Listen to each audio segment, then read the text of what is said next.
तर बघा आपल्याला आज काय करायचं आहे, नारळाची बर्फी. तर असा एकदम ताजा आणि फ्रेश नारळ आहे बघा. तर याला आपल्याला आता फोडून घ्यायचं आहे. हे बघा असं मस्त आपल्याला अशी ताजी ताजी आणि नॅचरली अशी फ्रेश बर्फी बनवायची आहे नारळाची. तर याला मी आता फोडून घेते. तर बघा मी असा नारळ फोडून घेतलेला आहे आणि एकदम छान असा फ्रेश निघलेला आहे. तर याला काय करायचं आहे आपल्याला, हे बघा वरचं सगळं काढून टाकायचं आपल्याला हे कवच. आता हे कसं काढायचं, अशी सुरी घ्या किंवा तुमच्याकडे दुसरं काय असेल तर तुम्ही त्यांनी काढू शकता. हे असं पूर्णपणे आपल्याला काढून घ्यायचं आहे. असं बघा, हे बघा असं सगळं काढून घ्यायचं आणि एकदम सोपं जातं बघा काढायला. खायला तर ही बर्फी खूपच छान लागते बघा. अशा प्रकारे सगळं मी काढून घेते असे पांढरं. तर बघा आपण अशा पद्धतीने काढून घेतले. तर ह्या चाकूच्या साह्याने आपण काढून घेतलेले आहेत. आणि हे बघा असं त्याला वरचं कवच निघलेला. हा कडक असतो बर्फीमध्ये, कचकच लागतो म्हणून आपल्याला याला काढायचं असतं. आणि बर्फी काळी पण दिसू नये म्हणून आपल्याला हे काढायचं असतं. पांढरी शुभ्र दिसते हे काढल्यानंतर. तर बघा असं काढलंय मी. आणि आपल्याला आता याचे हे असं आपल्याला काप करून घ्यायचे. हे बघा असे काप करून घ्यायचे. अशा प्रकारे काप करून घ्यायचे आपल्याला सर्व.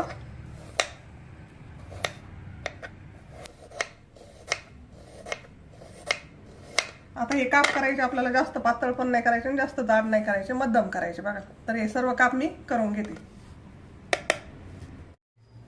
तर बघा अशा पद्धतीने मी काप करून घेतलेले आहेत.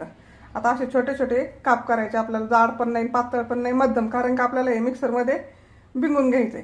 आता मिक्सरमध्ये टाकताना कसं बिंगवायचं, आपल्याला चालू बंद मिक्सर करूनच आपल्याला हे बारीक करायचे. कारण का एकसारखा मिक्सर जर तुम्ही ठेवला तर तो जास्तच बारीक होईल. आणि चालू बंद केलं ना तर मग असं मस्त भरड होती. तर आपण हे मिक्सरच्या भांड्यात थोडं थोडं करून आपल्याला बिंगून घ्यायचं हे. तर हे मी बिंगून घेते बघा थोडं थोडं करून. तर बघा मी अशा पद्धतीने हे काढून घेतलेलं आहे. आता तुम्हाला दाखवते मी. हे जास्त बारीक पण नाही आणि जास्त मोठं नाही, असं एकदम छान झालेलं आहे बघा हे. तर हे असं आपल्याला चालू बंद मिक्सर करूनच आपल्याला हे करायचं आहे, नाही तर एकदम बारीक पेस्ट होती बघा याची. तर मी आता याच्यामध्ये काढून घेते.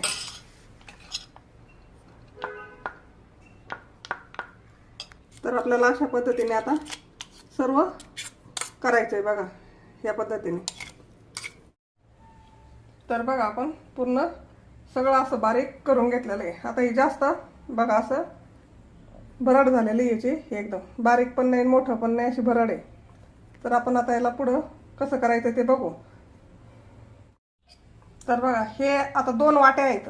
तुमच्याकडे कोणतीही वाटी असू द्या किंवा कसलंही माप घ्या तुम्ही. हे 2 वाट्या मी खोबऱ्याचं हे केलं, वल्ल्या नारळाचं भरड घेतलेली. याला कोणी कोणी चव पण म्हणतं, कोणी कोणी किस पण म्हणतं, याला काही पण म्हणतं.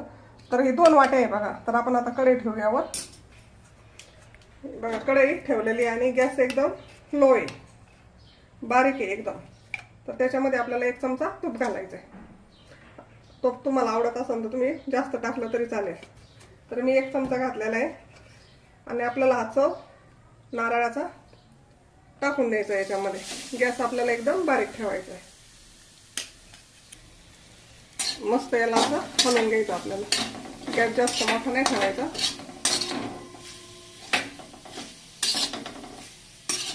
बारीक गॅसवर याला मस्त असं हलवायचं आहे आपल्याला.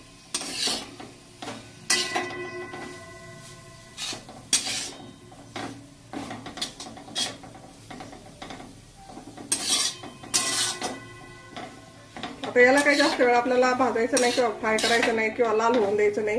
फक्त याला थोडंसं आपल्याला असं खालवर करायचं आहे.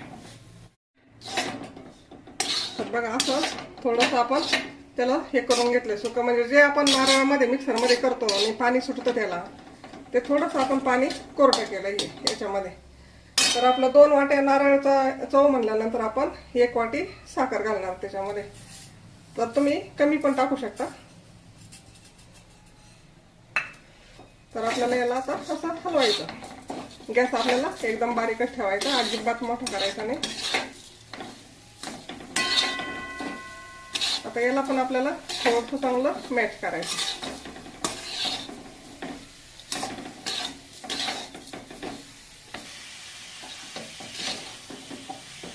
तर याला आपल्याला असं सारखं हलवत राहायचं बघा. त्याच्यामध्ये आपण 1 चमचा विलायची घालू. विलायची तुम्हाला आवडत असेल तर टाका, नसेल तर नाही टाकली तरी पण चालते. आणि याला परत असं हलवून घ्यायचं.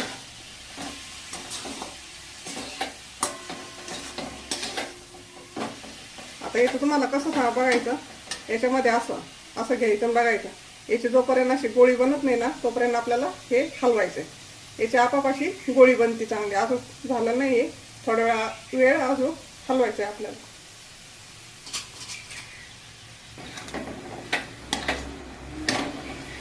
आणि याला सारखं असं आपल्याला हलवत राहायचं. गॅस मोठा नाही ठेवायचा, एकदम छोटा ठेवायचा.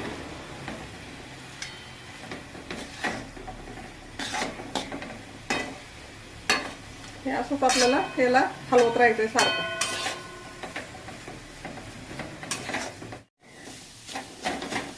तर बघा आपल्या छानपैकी आता झालेलं आहे. आता बघायचं कसं, हे असं बघायचं थोडंसं असं गोळ्यासारखं झालं ना म्हणजे बर्फी पण आपली छान होती. बघा आता असं झालं पाहिजे. तर आपण आता गॅस बंद करू. तर मी आता गॅस बंद करते. याला आपण काढून घेऊ. तर ताटाला मी थोडंसं तूप लावून घेतलेलं आहे आणि त्याच्यावर आपल्याला आता हे असं टाकून द्यायचं.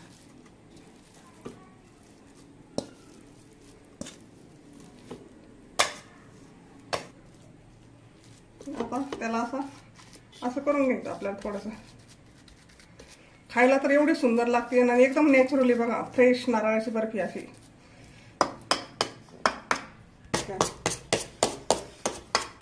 हे बघा आपल्याला अशी चांगली मस्त दाबून घ्यायची तिला.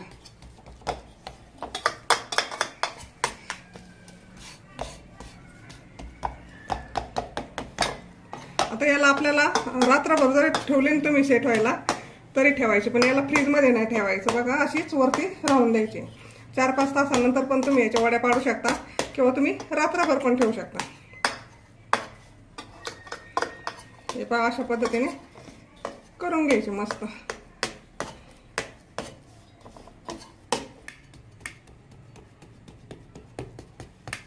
तर आता हे आपलं छान झालंय. याच्यावर आपण थोडेसे बदाम घालूया. तुमच्याकडे नसतील तर तुम्ही नाही घातले तरी पण चालतील.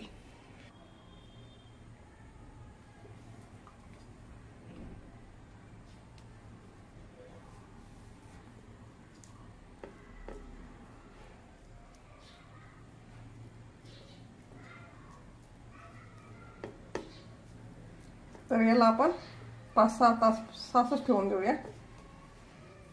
तर बघा आपण 2-3 तास याला ठेवलेले आहे.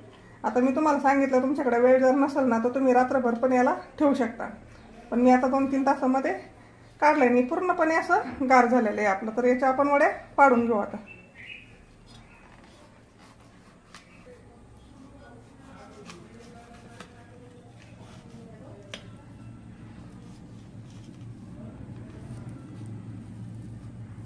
आपल्याला अशा लाट कापून घ्यायचे बघा त्यांना.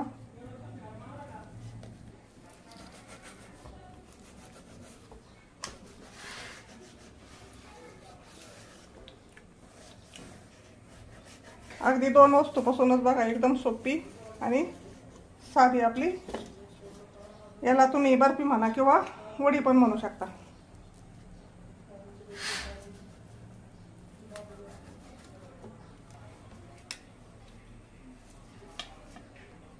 तर बघा अशा कापून घ्यायच्या मस्त. आता हे बघा एकदम खायला तर एकदम सोप्या, करायला पण एकदम सोप्या आणि खायला एकदम टेस्टी लागते बघा. 2 वस्तूमध्ये झटकीपट एकदम आणि एकदम फ्रेश नारळाची बर्फी बघा. ही तुम्ही बर्फी म्हणा किंवा वडी म्हणा. तर आपली कशी वाटली तुम्हाला ते नक्की सांगा. हे पहा तुम्हाला एक फोडून दाखवते मी.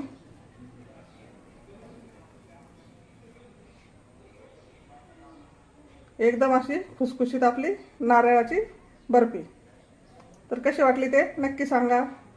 सबस्क्राईब पण करा. धन्यवाद.